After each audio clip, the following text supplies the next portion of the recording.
makar yang dibalut agama, warga Indonesia masih tetap sama, tunduk dan patuh terhadap apapun yang dilihatnya, menjadi keyakinan kolektif, terlebih jika dikemas pakai agama.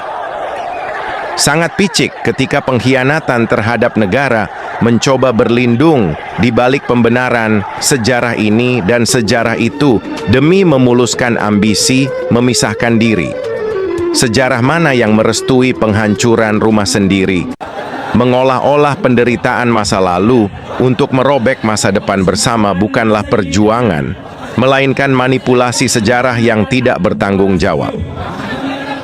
Namun yang paling memuakkan dari semua ini adalah ketika aksi culas tersebut dibalut rapi dengan kedok agama. Sungguh sebuah penistaan yang sempurna, menjadikan nilai-nilai luhur sebagai perisai pemberontakan dan memperalat nama Tuhan untuk memvalidasi perpecahan. Agama diajarkan untuk menegakkan keadilan dan merawat kedamaian, bukan dijadikan komoditas politik untuk membakar nasionalisme. Menggunakan dalih kesucian iman demi agenda separatisme adalah bentuk manipulasi spiritual yang paling keji. Jangan pernah mengutak-atik simbol negara atas nama apapun. Menurunkan merah putih berarti meludahi pengorbanan para pendahulu, dan menginjak Garuda adalah menghina martabat seluruh rakyat Indonesia. Siapapun yang membungkus agenda makar dengan jubah agama, dia tidak sedang membela kebenaran, dia sedang melayani ambisi dan egonya sendiri. Bismillahirrahmanirrahim. Assalamualaikum sahabat Awi Kertapati.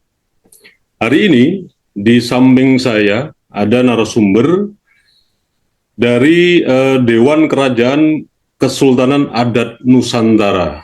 Beliau adalah Bang John F.E. South Council, Pangeran Rajasio Ketum Dekan. Nah, kemungkinan pemirsa atau subscriber Awi Kertapati ini belum familiar ya dengan Bang John. Coba Bang John sekilas lah mengenai latar belakang Bang John. Silakan Bang John. Ya, terima kasih Bang Awi Kertapati. Selamat sore buat para pemirsa channel Bang Awi Kertapati. Terima kasih banyak sudah diundang. Dan sedikit tentang saya, ya saya cucu dari Paduka Raja Siau Manalang Dula Kansil dekat Manado, Sulawesi Utara, dan juga cucu cicit dari Paduka Raja Siau Abraham Jacob Mohede. Oke. Dari Kerajaan Siau dekat Manado, Sulawesi Utara. Yes. Siap Abang.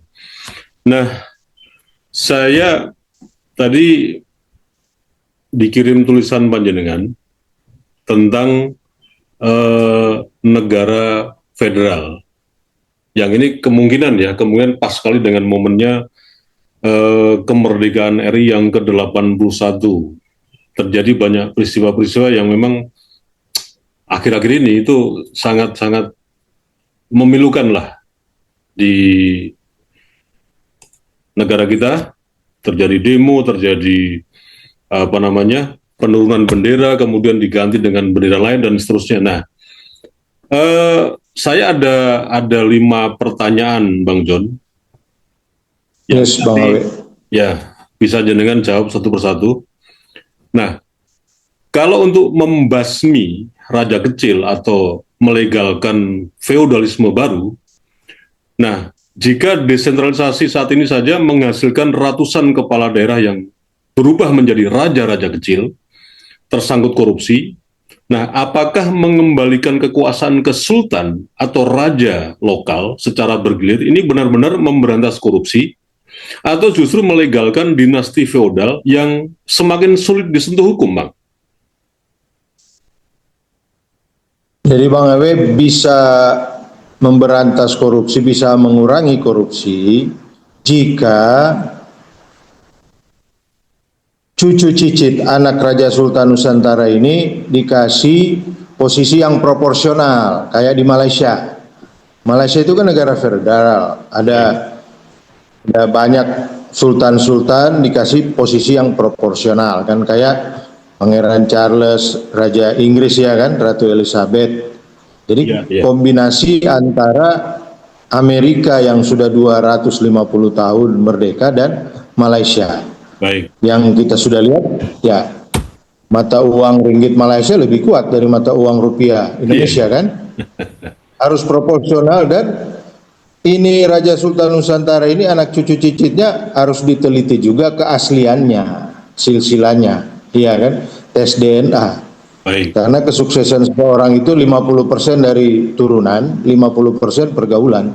Oke, ya setuju. Nah, tapi apakah ini nantinya akan melanggar undang-undang, Bang John? Jika memang dirubah nih tatanan negara kita ini menjadi negara federal gitu. Kalau kesepakatan bersama kan ada Jogja, Gubernur Jogja, ya kan, 81 tahun ini contohnya relatif bagus kan, dari 9 ya kan, oh iya, sampai Wagub malam ya kan, udah 1-2 menuju 3 generasi ini relatif bagus. Kan ada contoh di depan kita, HB10 Gubernur Jogja, iya kan? Dan pemilihan gubernur. Yang penting turunannya asli. Iya, iya, iya. Dan ini juga tidak buang-buang biaya ketika ada bersama-sama ya, pilkada pemilihan gubernur kan? Iya. Aklamasi begitu aja kan? Pemborosan biaya dan money politics kan, politik uang kan terlalu kental di negara ini. Pilkada, pilpres kan terlalu kental politik uang. Oke. Nah, kemudian pertanyaan kedua, Bang. Sebelum nanti kita bicaranya agak slow down ya, tapi ini supaya pemirsa juga bisa memahami ide panjenengan ini kalau negara Indonesia seandainya nih ya dirubah menjadi negara federal. Nah, kemudian yang kedua, Bang John, kegagalan bentuk negara atau runtuhnya integritas menegakkan hukum. Nah, apakah krisis multidimensi mulai dari kasus korupsi di lembaga penegak hukum, pejabat hedon, hingga skandal di berbagai badan baru, ini disebabkan oleh sistem NKRI atau akibat hancurnya integritas moral para pengelolanya yang memang tidak akan mendadak sembuh hanya dengan mengganti format negara menjadi negara federal? Dua-duanya, Bang Awe. Ya. Jadi sistem ini yang sudah 81 tahun ini tampaknya perlu ada perubahan sistem. Kan dulu pernah ada Republik Indonesia Serikat, ya kan? Ya. RIS, Republik Indonesia Serikat. Ada Amerika Serikat, ada Malaysia yang Commonwealth, ya kan? Inggris kan, United Kingdom, ada United States, ada United Indonesia juga. Hanya kan sederhana, kalau di daerah itu dipilih yang seperti Jogja, Solo diselesaikan, ya ini kan lagi rame. Yang ijazah asli atau palsu aja sampai sekarang masih rame kan? Ya, berapa tahun? Iya, oke. Jadi mesti cari yang asli, karena yang punya saham, pemilik saham negara ini kan sebenarnya Raja Sultan Nusantara kan, kasih kedaulatan ke Soekarno, Presiden RI, dan Bung Hatta kan Wapres. Oh, jadi, nah itu kan bisa ditata lagi. Oke. Dan saya pernah baca juga salah satu pilar negara ini kan kurang lebih ada 3 ya, kerajaan, kemudian Nahdlatul Ulama, dan Muhammadiyah ya. Sementara kalau kita lihat kerajaan yang ada sekarang ini kan sudah nggak tahu kemana itu bentuknya. Artinya itu tinggal hanya menjadi pelajaran di sekolah aja. Itu pun juga gimana ya, suka dibelok-belokkan gitu loh, Bang John. Apa mungkin seperti itu? Kebanyakan kan mati suri, Bang Abe. Yang hidup sekarang kan Jogja, Solo baru mau dihidupkan lagi kan. Mangkunegara baru dihidupkan lagi, Paku Alam udah sama-sama. Nah, yang lain juga akan muncul juga, akan kayaknya kalau saya lihat akan mengikuti Malaysia. Lihat, Malaysia sukses. Kapal tankernya lolos sama pemerintah ini di Selatan kan. Nah, kita bisa di Jakarta sudah ke Solo, ya kan? Minta tolong supaya kapal tanker Iran itu kan dibebaskan. Tapi sekarang belum bisa. Akhirnya kapal tanker Indonesia kan masih di Iran. Sampai sekarang? Ditahan kan? Iya, sampai sekarang. Kita baca beritanya kan. Oke. Tapi apakah ini juga efektif, Bang? Kalau tiba-tiba meskipun terlepas dari kesepakatan bersama ya, dirubah menjadi negara federal, artinya seperti korupsi, nepotisme, kemudian apa ya, ya seperti sekarang ini kan banyak raja-raja kecil, kemudian banyaklah hal yang memang itu seperti saya menurut saya itu juga ini Indonesia kenapa sih tidak pernah serius gitu loh? Nomor satu seperti Bang Awe bilang kan, Kerajaan Nusantara dan NU dan Muhammadiyah. Kenapa? Itu nomor satu pilarnya. Karena kan sila pertama Pancasila ketuhanan yang Maha Esa. Iya kan? 81 tahun kita merdeka, apakah karena Soekarno-Hatta, apa karena perjuangan bambu runcing, ya kan? Kan ditulis di alinea kedua pembukaan, atas berkat rahmat Tuhan yang Maha Kuasa. Maka bangsa Indonesia menyatakan kemerdekaannya kan. Jadi semua harus kembali ke ketuhanan yang Maha Esa, bukan kepada keuangan yang Maha Kuasa. Kalau semua kalau semua kembali pada ketuhanan yang Maha Esa, Tuhan Allah SWT Nabi Muhammad, ya kan, dan pada Tuhannya orang Kristen semua agama itu akan jadi lebih baik. Baik Bang John. Kemarin kan mahasiswa demonstrasi. Oke. Kemudian ada yang pertanyaan ketiga, Bang. Yes, Bang Abe. Meredam perpecahan atau mempercepat balkanisasi. Nah, di tengah sengitnya persaingan geopolitik asing seperti Amerika Serikat, Barat, Rusia, dan Tiongkok, apakah mengubah Indonesia menjadi negara federal di wilayah yang bergejolak seperti Aceh dan Papua akan merekatkan kesatuan atau justru memberikan karpet merah bagi agenda balkanisasi dan referendum pembubaran negara? Bisa, kemarin tuntutan mahasiswa kan, otonomi daerah ditingkatkan, diperluas, dan hentikan pemangkasan anggaran dari pusat ke daerah. Sekarang kan efisiensi anggaran, jadi banyak anggaran, iya kan, dikurangi anggaran dari pusat ke daerah. Betul. Padahal hasil tambang daerah banyak masuk di pusat kan. Betul. Dan korupsi yang lebih banyak di mana? Di pusat atau di daerah? Di pusat. Kalau lihat dari Jampitsus dan BGN, iya kan? Iya. Yang viral terakhir kan Jampitsus BGN, korupsi lebih banyak di pusat daripada di daerah-daerah. Iya kan? Raja-raja kecil, raja-raja besar di mana? Di pusat. Kalau itu dibagi secara adil, otonomi daerah ditingkatkan, diperluas, ya kan?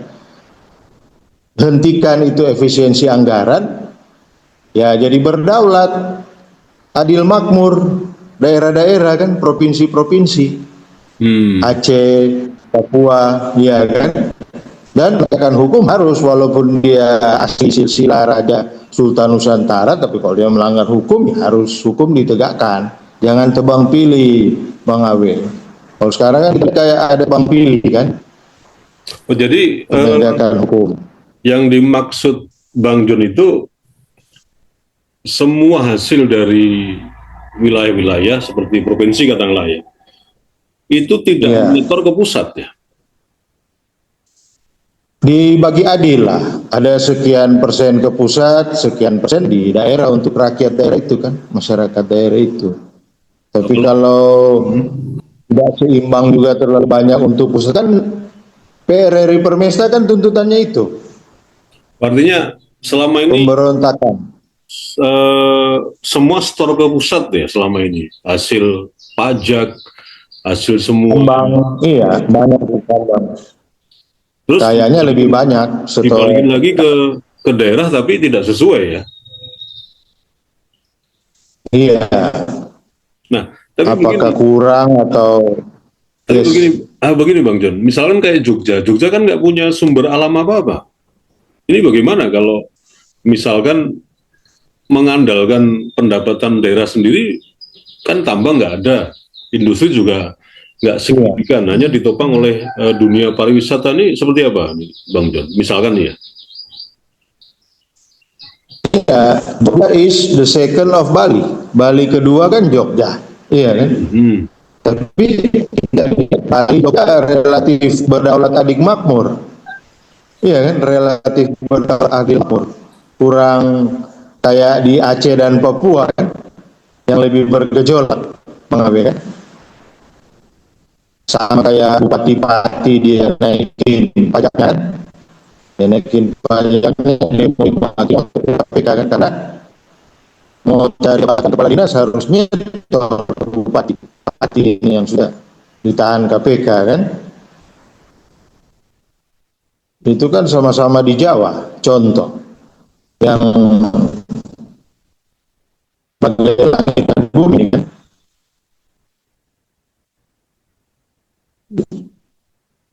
relatif berdaulat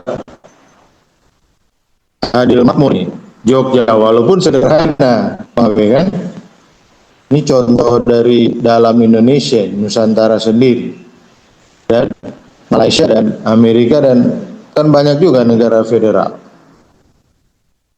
Maunya Bung Hatta juga kan negara federal, sama-sama Ratu Langit maunya negara federal.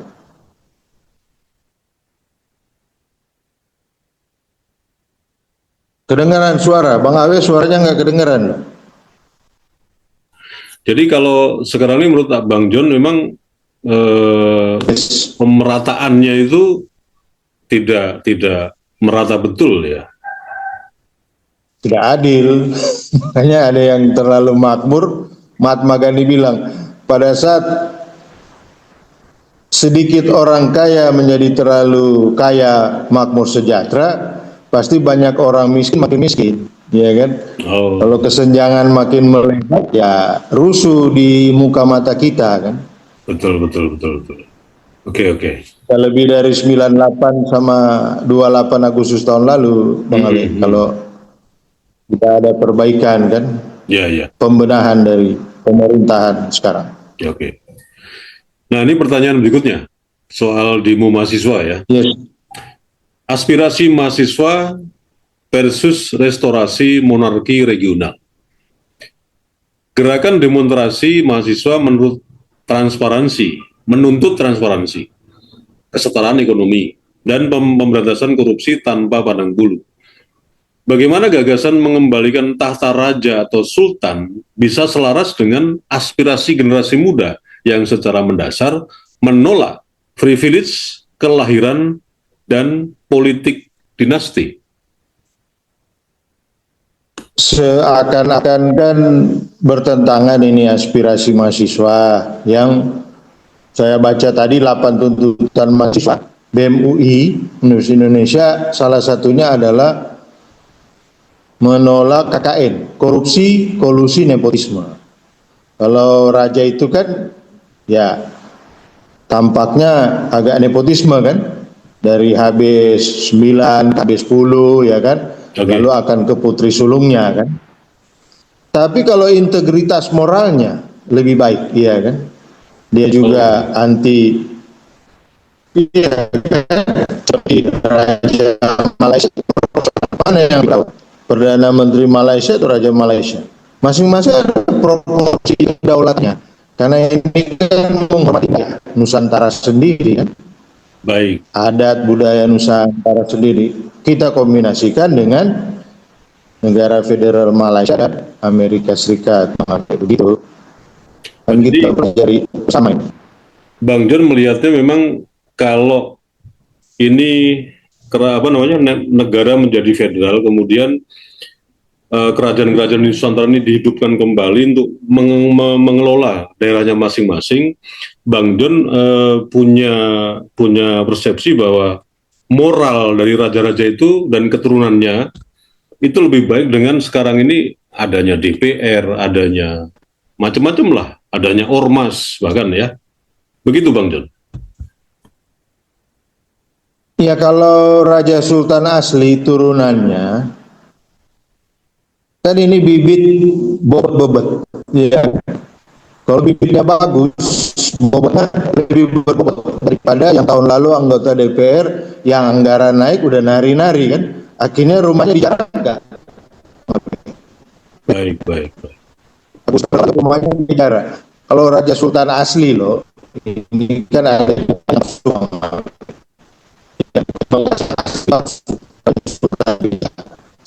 Ya. Siap. Teknologi Baik. seperti yang ini turunan dari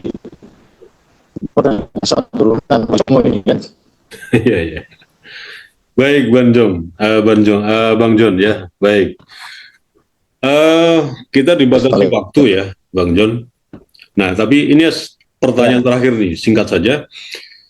Belajar dari sejarah atau mengulang jebakan divide et impera. Sejarah Nusantara mencatat bahwa wilayah ini paling mudah dikuasai asing ketika terpecah menjadi kerajaan-kerajaan lokal yang saling bersaing. Nah, apakah memecah Indonesia menjadi negara-negara bagian atau federal ini justru memenuhi skenario sejarah yang dicari oleh kekuatan luar untuk melemahkan posisi tawar Indonesia, Bang? Ini kan kita mesti kombinasikan ini pelajaran dari sejarah ini. Negara demokrasi terbesar keempatnya, Amerika, baru ya India, ya kan, baru Indonesia, ya kan. Perlu ada kombinasi, perlu kajian kombinasi. Nggak mentah-mentah harus 100% Raja Sultan, ya kan. Karena ada pelajaran di depan mata kita dari Raja Jogja, D10, ya kan, Pakualam, Wabuk Jogja. Kan. Dan mereka kan sederhana hidupnya, Bang Abi. Iya kan? Nggak mewah hedon, iya kan? Betul. Tenang aja, kalem-kalem aja. Ini daerah istimewa Yogyakarta. Sementara ada juga daerah istimewa Aceh yang sudah diterapkan Nanggru Aceh Darussalam dengan hukum syariat kan. Tapi sampai sekarang masih bergejolak. Papua masih bergejolak. Makanya kalau kita kembali ke akar budaya Nusantara, ke pangkal budaya Nusantara, ya mudah-mudahan bisa lebih baik. Dan ini kan Manggilingan, Bang Abi. Cakra Manggilingan setelah 81 tahun atau 82 tahun tak terhindarkan akan ada pergantian, ya kan? Siap. Kan semua ada batas waktunya. 1928 100 tahun pemuda bersatu bahasa bangsa. Nah kita kan bisa belajar kejiran, kan kita sama-sama bahasa Melayu bahasa Indonesia kan berdekatan. Baik. Sebagai penutup Bang John, atas gagasan panjenengan, seandainya kalau Indonesia ini dirubah tatanannya menjadi negara federal, ya atas dasar tentu saja kesepakatan bersama ya, tidak ujuk-ujuk itu saja. Nah, pesan panjenengan apa ini? Monggo, Bang John. Ya perlu duduk bersama, ya kan, para pendiri bangsa ini yang lagi eksekutif, ya kan, Presiden Eksekutif Republik Indonesia, ya kan, Presiden Prabowo, MPR, DPR perlu duduk bersama dan harus aspiratif dan akomodatif terhadap tuntutan mahasiswa, rakyat, buruh, dan ini saya baru baca tadi, berdaulat adil makmur. Bang Awe tahu artinya berdaulat? Ya. Daulat tuanku. Ya kan, artinya berkuasa dipergunakan sebesar-besarnya untuk kemakmuran rakyat, bukan kepentingan pribadi. Ibu Mega tadi bilang tambang-tambang itu dikuasai, hasil tambang bukan untuk negara atau rakyat, bukan untuk pemerintah, tapi untuk pribadi. Jadi pribadi-pribadi ini makin kaya, yang miskin makin miskin kan, rawan situasi kalau begini terus. Mudah-mudahan ini diperhatikan ini kan, untuk duduk bersama kembali kepada akar budaya ketuhanan yang maha, Bang Awe. Siap. sesuai keyakinan kita masing-masing dari lebih baik. Baik, Bang John, kita sudah kurang lebih 30 menit. Nah, itu tadi paparan Bang John sebagai Ketua Dewan Kerajaan Kesultanan Adat Nusantara, yang sebenarnya kita ikut berpikir ya, ini bukan menjustifikasi atau membuat onar atau bahkan provokasi, cuman kita mari berpikir bersama. Sudah 81 tahun kita merdeka, tapi kok ya seperti ini aja. Nah, bagaimana kalau ini dievaluasi tentang tata kelola negara Indonesia ini, yang tadi Bang John juga sepakat bahwa pilar terjadinya bangsa ini adalah 3, kerajaan, NU, dan Muhammadiyah. Baik pemirsa, mudah-mudahan bermanfaat dan terima kasih Bang John atas ulasannya, dan ini sekaligus mengakhiri perbincangan kita hari ini, dan mudah-mudahan nanti bisa ketemu kembali. Wassalamualaikum warahmatullahi wabarakatuh.